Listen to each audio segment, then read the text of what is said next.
since 1885, the Rothschilds were trying to start a world war because the Zionist International Congress at Basel, Switzerland, has called for 3 world wars. At the end of the Third World War, they would control the entire world. 1 billion Christians are fighting a war to the death against 1 billion Muslims, which will leave Israel in charge of the world, which was predicted at the 6th International Zionist Congress in Basel, Switzerland in 1896. So after the Zionist Congress in 1896, you had World War I, World War II, and now we have World War III. At the end of World War I, the Rothschilds organized a number of groups called, one was the Royal Institute of International Affairs in London. It's called Chatham House, and that is the think tank of all of Europe today. And although its headquarters in London, the real headquarters are in Brussels, which is the headquarters of the Lambert family, which is part of the Rothschild family, and Brussels has been running the world. If the Illuminati isn't real, why are they listed in the Epstein files? Why is there a document that says Illuminati families and their associates? And why is there an address? The address is located in Australia, where some of the Epstein victims and people named in the Epstein case have mysteriously died. I don't like it here. So Trump likes to claim that he kicked Epstein out of his club in the 2000s. He hated Epstein. He has never been good friends with Epstein, yada, yada, yada. But there are emails within the newest drop of Epstein files that completely debunk that assertion of his. So this is an email chain, for example, from 2018 between Jeffrey Epstein and a guy named Larry Summers. So as you can see at the bottom, December 21st, Larry Summers writes to Epstein, yes, want to discuss the Donald at some point. I don't know if that's referring to Trump or not or whatever. But then Epstein writes back, I'm in Palm Beach all weekend. Then, this is where it gets interesting, Larry emails him back, we'll call tonight or at some point, will you be visiting Mar-a-Lago? And then at the very top, Epstein says, being asked for 3 names to replace Mnuchin. So Mnuchin, Steven Mnuchin, was actually Trump's Secretary of the Treasury during his first term. So if you read this email and take it at face value, it sounds like people from the administration were asking Jeffrey Epstein 3 names of individuals he thought could replace Mnuchin. And it's interesting, Larry Summers is one of Jeffrey Epstein's closest friends. So if the stories were true and Jeffrey Epstein was removed from Mar-a-Lago and banned from the property and Trump never talked to him again after that point in the 2000s, why would Larry Summers be asking Jeffrey Epstein if he'd be going to Mar-a-Lago? That just doesn't make sense unless he had been back in the years since. But if that's not enough for you, here's another email from 2012. Subject, what does J.E. think of going to Mar-a-Lago after Christmas instead of his island? So we don't know who sent this or where this came from, and we also don't know who received this message, but as you can see in the text, September 28th, 2012, 3:30 p.m., what does J.E., Jeffrey Epstein, think of going to Mar-a-Lago after Xmas instead of his island? Then you've got another email chain here from 2011. As you can see at the bottom, Jeffrey Epstein is talking about this girl making allegations who claims she worked at Mar-a-Lago. Then a guy, Nicholas, who I believe was Jeffrey's attorney, says, call you in the AM, I will check. And you can see even at the bottom, he says, I don't know how Donald would respond. And then Jeffrey sent this to Ghislaine, and you can see Ghislaine at the top said, I thought you said not to involve Donald. Anyway, so now the die is case. And she basically goes on to talk about how they're going to involve Donald. Let's see if you get the info. Please confirm the labor law. They need info from Mar-a-Lago, whatever. These are just 3 instances out of the hundreds of mentions of Mar-a-Lago in the Epstein files. I've done personal work for the Rothschild family in France. Well, specifically, I talked to Elie de Rothschild, and so I mentioned that earlier. So he represented their whole family, so there had been a whole bunch of people. I mean, most of them I never would have met, but I knew Elie. He would say, like, I'm providing financial advice to the founders of Google. I'm providing financial advice to Jeff Bezos. Answer the question. 5 words, okay? Answer the question. Okay. Did you see any surprises in Gaza? Surprises? Yeah. You mean intelligence surprises? Pages, walkie-talkies. Do you know how many equipment, treated equipment do we have in these countries? You don't. I do. You mean you mean booby-trapped equipment? Not only booby-trapped. And spying? Manipulated equipment. All right? In which countries are you talking about? All the countries that you can imagine. And not Gaza? Not Gaza. Not enough. In Gaza at all. Did you see that? If we had it, I mean, we knew something about them coming. Something, right? I would have sold them everything.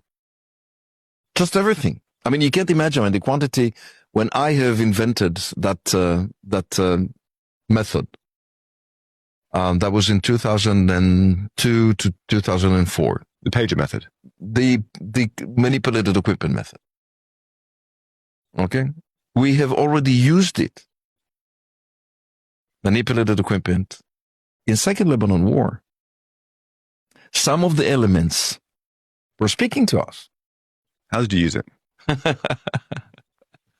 Want a glass of water? We can get some brandy. He can tell you, but he didn't. I know it's an early morning in London. I mean, I don't think that is the case. But how did we do it? I tell you. Get these regimes, Libya, Iran. Think of Gaddafi or Khomeini being accustomed to the idea that they can do anything they want, send their killers anywhere, strike at anyone, anytime.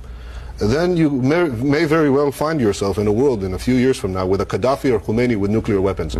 The stakes here are enormous. L'île Israël, ce que je vous ai dit tout à l'heure, c'est marqué dans Sanhedrin.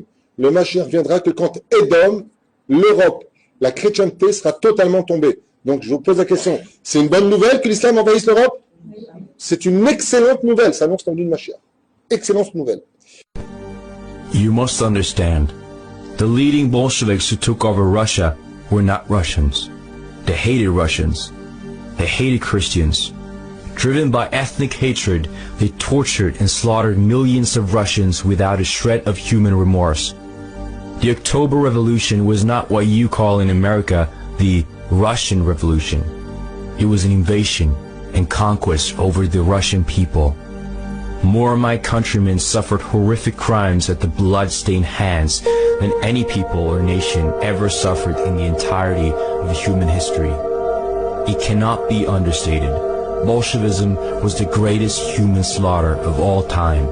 The fact that most of the world is ignorant of this reality is proof that the global media itself is in the hands of the perpetrators.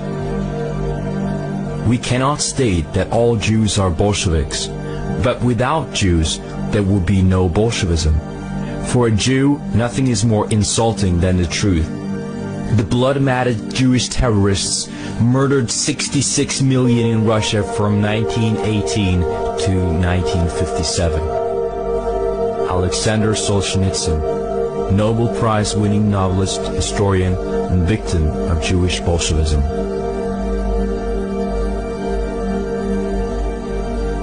Behind the whitened facade of such so-called spiritual conquest will be a sword dripping with the blood of the nations. In general, the peoples of the world will be divided into two main groups, the Israelitic and the non-Israelitic. The former will be righteous. They will live in accordance with the wishes of one universal God. All the other peoples, on the other hand, will be known for their detestable practices, idolatry, and similar acts of wickedness. They will be destroyed and will disappear from earth before the ushering in of the ideal era.